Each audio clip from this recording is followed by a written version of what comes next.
Om Ganeshaya Namah. This reading is for the Libra Full Moon. As usual, take what resonates, let go of the rest. Messages that are meant for you, you're going to know within that this is meant for you. And the messages that don't resonate with you are meant for someone else. So just let it go. First one is the Hermit. You're being asked to go into the metaphorical cave to understand yourself, to contemplate on everything that's happened in your life until now, to contemplate on your strengths, your weaknesses, to contemplate on the relationships that you have around you. Libra is a sign of relationships and partnerships and also love because it's ruled by Venus. So all of these connections that you have around you is going to come under consideration. There's Chiron involved in this full moon, and that's going to bring out a lot of wounds. The wounds that are related to self, that are wounds that are related to partnerships, the toxic situationships that you are in. There are friendships, love connections, office partnerships, and things like that that have become outdated, that have run its course, that are way past its expiry date,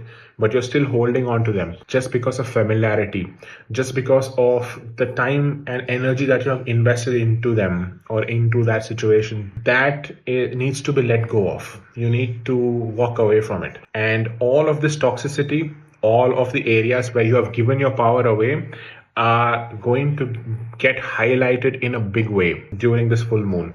So it's really important to understand yourself, to know who you are, to know what you want, what you like, and only that you can only find out through self-reflection and taking time away from these people and these situations, because they will influence you and you will be back into the shit where you are. When you're able to understand yourself and you know who you are, you will be able to see all of these toxic connections objectively, and you'll be able to drop them without having any of the codependencies or any of the anxieties come up, any of the attachments come up. And if they are there within you, if there are certain insecurities, if there are these toxic attachments within you, or these childhood wounds that you've had because of which you go into wrong relationships, or you go into these places where your soul doesn't want to go, but it feels compelled to go because it's looking for love and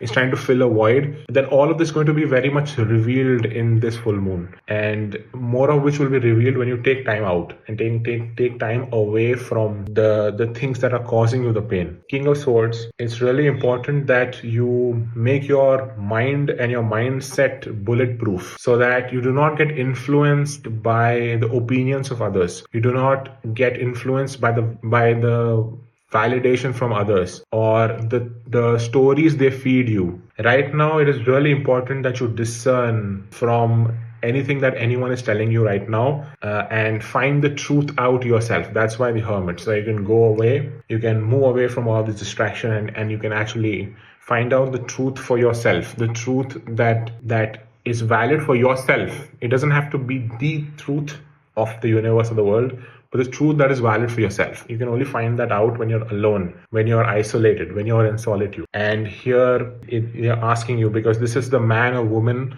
who has a mind of steel, and that's what you need to cultivate so that you do not fall into all of these traps. Then we have the Tower. This was coming. This is exactly what the energy is currently, and that's what the energy has been from the past couple of months, and it will be for the next couple of months.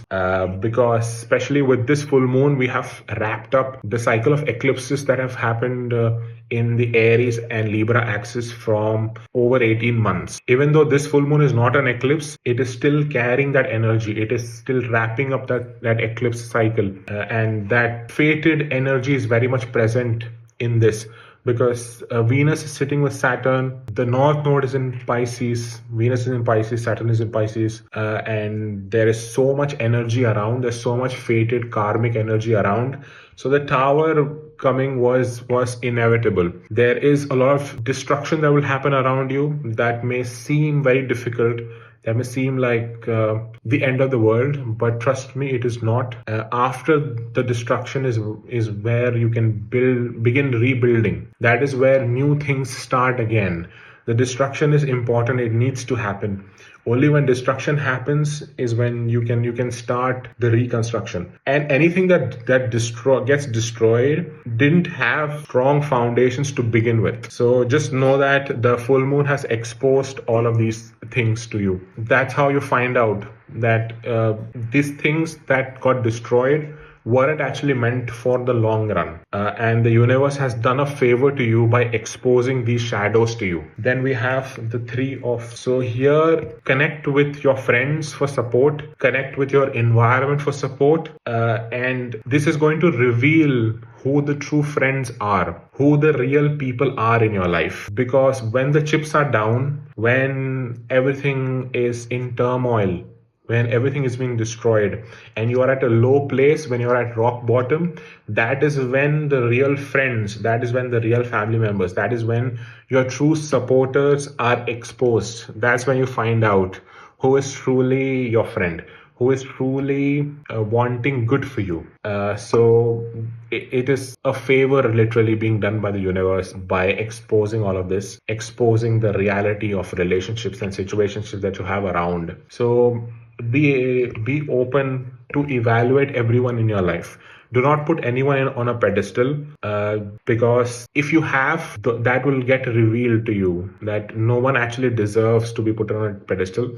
Everyone's equal. Just like how you would want people to treat you equally, you also have to treat them equally, and that also involves someone that you look up to. They also need to be brought down to the same level. Then we have the Queen of Cups. So continue to be inviting, continue to be loving, continue to nurture relationships that are close to your heart, continue to nurture relationships that you see that this full moon and beyond reveals to you that this actually is worthy of your time, and this is something that you see in your future, something that is aligned to who you're becoming. Then nurture those relationships, pour love into them, and even if you get heartbreak, even if you have disappointments, even if everyone leaves you alone, do not lose the goodness of yourself. Do not lose the goodness that's within you. Like, do not become pessimistic about everything. Do not become harsh. Do not become like a stone, or do not become cold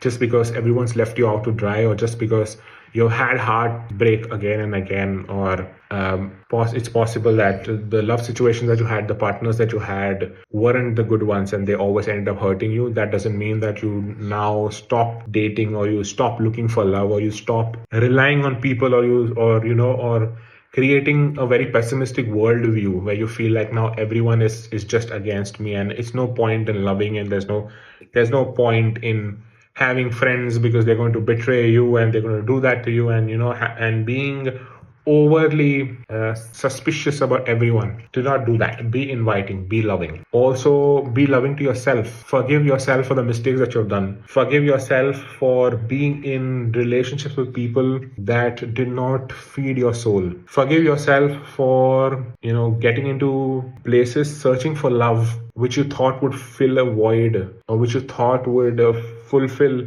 the hurt that you had in the childhood. Forgive yourself for all of that, but understand that true love is something that only you can give to yourself. Then we have the Lovers reversed. So here it's talking about letting go of relationships that are not aligned, letting go of the people that are not aligned to you. It is time to let them leave. The universe brings people to you, and universe also takes people away from you. So trust that there's a deep design behind that. Here again with that Hermit card, it's again talking that sometimes being alone, being by yourself is much better than being with someone that is not aligned to you. So if you're being forced to isolate or forced to just be by yourself, see it as solitude. Don't see it as loneliness. It's just a reframe of mind. You consider yourself being privileged to experience solitude. Then we have the Ten of Swords reversed. It's time to let go of all of those scars and all of the disappointment, hurt that you have had within you, that you're carrying within you. The burden that others have put on you, which has become too heavy. The responsibility that you took up that have become too heavy.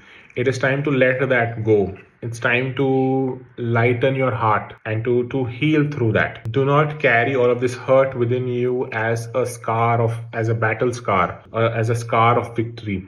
Let all of that go. Just release all of that. Then we have the Three of Wands. It is asking you to look ahead, look into the future, because some of the work that you have done, some of the foundations that you have laid have actually been worked on behind the scenes. Your guides, your ancestors, your support team, all of that, the universe is constantly working behind the scenes to lead to progress, and lead to progress in bringing the things that you've asked to you. All you have to do is trust. All you have to do is trust the plan, trust the divine plan, because there's something big happening in your life. Then there's Ace of Wands reversed. It's okay if you do not feel passionate about things currently in your life. It's okay if there are a lot of endings happening. It's okay if you're struggling to begin new things. It's okay if you're procrastinating or struggling to just go and try to, or struggling to just take action. That is completely fine. Do not beat yourself for it, because at this point there's so much intense energy that it is just pushing everyone, and it's tiring everyone out. So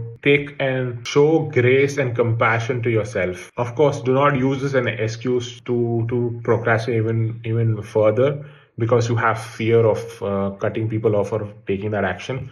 Do not do that purposely and consciously, but at the same time, do not berate yourself when you're not able to bring that energy out. Then we have some oracle cards here. The Mirror. Who or what is triggering you? The full moon is going to illuminate that. And plus the Hermit. When you take time out, it will be revealed to you. Get grounded. Do the activities that ground you. Meditate. Do yoga. Says empaths, highly sensitive, connect with nature. All of the empaths here, all the healers that are here watching, all of them, it is important constantly to cleanse your energy, cleanse your aura, and to eat good food, to continuously ground yourself so that you do not get lost in all of the noise. Then it's the letting go. It's just self-explanatory. Letting go, let go of everything that is holding you down. And the relationships that here we're talking about, especially in the Libra full moon, is not just with other people, external. It's also your relationship to yourself, your relationship to the things around you. All of that needs to be considered. Then we have the sun and moon. So here the sun and moon is literally in opposition. That's what a full moon is. So here talking about firstly the polarity that is within us, the yin and yang. Both of that needs to be considered. So you need to see where you are forcing things to happen. Like where are you way too passive, or where are you are putting too much into places where you're being too masculine, where you're being too feminine, and see what is more and what you're trying to do. And here it is important that depending on which phase you are in your life, you take action accordingly. And again, there's a let go card. So I'm going to read this quick. It says, let go and let it flow. Accept a heart activation. Much like a heart opening experience, your soul is yearning for you to listen. You are being repositioned, moving you into a higher dimension and space of expression of self. To expand into the light, you must let go of the energy that does not serve you. Go inwards, connect with your heart, and surrender to the universe. These new energies are being sent to support you in your next phase of awakening. You are ascending into higher dimensions of light. This is wonderful. Then we have the fourth house here. So there could be, fourth house is about, again, your emotional self, where your comfort zone. So that is something that could be triggered, and for a good reason, because that is where you're going to find out all of these emotional support crutches that you have, that you do not need anymore, will be let go of. At the same time, you'll be able to cultivate good things. It is important that we have emotional support. That's very much needed. And there can be things that actually support us with it. Like we need to have those things. So you'll be able to cultivate positive ones, the ones that are aligned, and not just temporary crutches, which actually lead to destruction in the long run and actually make you, and you're actually worse off than you were when you started. So this could also be bringing a lot of family relationships. Maybe the relationship with your mother also can come under question, and there could be a little friction that you might see in the coming days.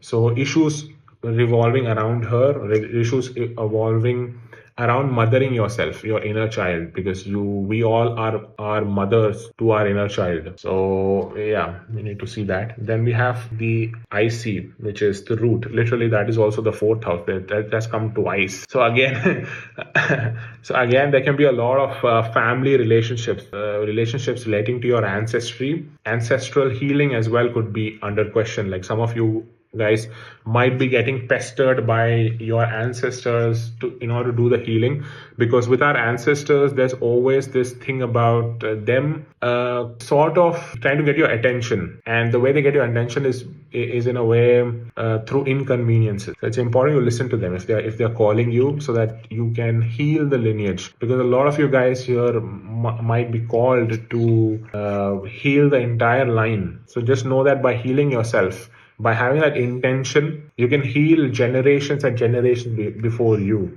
That could span thousands of years. You just don't know, and do not underestimate the power that you have within you. So it has come twice, IC and the fourth house. So it's a big question here. Like it's a big deal. So connect with your ancestry, connect with the place of birth as well. So see what are your connections with there and how do you view that place. Then we have the hedgehog. Interesting. It says be a magnet for light, love, and joy. And it's also connected to Archangel Gabriel. So if you connect with him, if you relate with him, maybe call in for help and call in for love and joy. And especially in these times where a lot of destruction, a lot of changes are happening, where you do not feel like you're actually loved by anyone on the universe, and you feel like you're being slapped with so many lessons that someone up there does not love you so much. But that is not true. Everyone is constantly taking care of you, and there are so many angels and beings around you, guides around you, that are always helping you. Here you can call in Archangel Gabriel. Oh wow, there's the rabbit here, and this is again the card for Archangel Gabriel. So he's coming really aggressively. Anyway, someone here really is connected to Archangel Gabriel, and he's really asking you to call him to assist you in your work, because these are the archangels are the most badass of all the angels. So they are amazing to work with. They always want the best for you. So one of the ways you can call him is you can just close your eyes, visualize, and repeat his name 3 times. Archangel Gabriel, Archangel Gabriel, Archangel Gabriel. Say that and then just wait for subtle changes of energy. If you are sensitive that way, you will be able to sense the energy. You will be able to sense him coming. So him or her, it doesn't matter. There's no gender. There's no gender here. But and them coming into your field, and there must be some work that they want to do with you. They might be trying to get your attention. So if you're seeing a lot of these numbers around you, angel numbers, that could also be there. Now the lateral card is about angelic frequency. This is literally confirming, because it says angelic frequency. There's literally transmissions coming to you from Archangel Gabriel or some of the other archangel, and you need to listen to it, because it is bringing upgrades to you. It is bringing messages to you, and it says angels are here, you are safe, and it says a potent connection. So some of you guys are strong channelers and are being invited to connect with Archangel Gabriel to improve that further. And that's why all of the hermit, that's why isolation. King of Swords, also it connected to channeling. It's also connected to that, because you see a tower behind him. So that's also an indication to connect with them. Because when you are in solitude, that's when you're able to quieten your mind, quieten the noise around you, and deepen your channeling abilities. And the final card here is Gaia. Gaia Gateway Activation. It says learning experiences, wisdom transmission, earth intelligence. So yeah, transmissions are meant to come to you and to reach to you, and this comes in the form of inspirations. This comes in the form of intuition, that deep knowing. So a lot of the answers that you're looking for are supposed to be coming to you from these beings. But you need to quieten your mind. You need to cut out the noise. You need to cut out all of these karmic baggages and blocks that are around you, and that are in the form of people, in the form of wrong people, in the form of wrong connections that are draining your energy. And there's no energy left for you to connect with these higher realms and in these beings. That's why it's important you clean out your space, clean out your environment, clean out your aura. And I'm really excited for what you end up channeling and putting out there. So have fun.